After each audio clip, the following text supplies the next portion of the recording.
Нияз Макраевтың төрағалығымен өткен қалалық маслихаттың кезектен тыс 5-ші сессиясында депутаттар қалалық маслихаттың әлеуметтік көмек көрсету қағидаларын бекіту, мөлшерлерін белгілеу және Екібастұз қаласының мұқтаж азаматтарының жекелеген санаттарының тізбесін айқындау туралы шешіміне енгізілген өзгерістерді қабылдады. Мәселе бойынша Екібастұз қаласы әкімдігінің жұмыспен қамту және әлеуметтік бағдарламалар бөлімінің басшысы Динара Баграмова баяндады.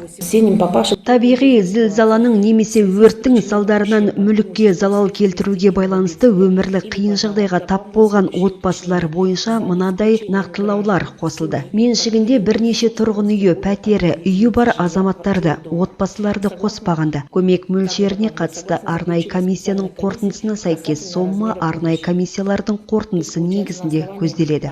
Сондай-ақ орташа және жоғары табысы ең төменгі күнкөріс деңгейінен аспайтын азаматтар бойынша ұзақ мерзімді ауруға, жедел және жоспарлы хирургиялық операциядан өткен хирургиялық араласуды талап ететін ауруға байланысты өмірлік қиын жағдайға тап болғандарға арнайы комиссияның қорытындысына сәйкес көмек мөлшеріне қатысты нақтылау қосылды. Одан бөлек енді үйі өртке оранған отбасыларға табыстарына қарамастан әлеуметтік көмек көрсетілмек.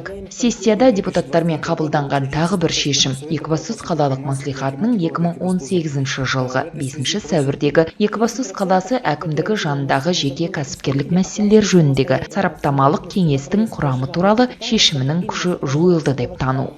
Инара Бенова, Қайрат Құттыбаев, арнайы жаңалықтар үшін.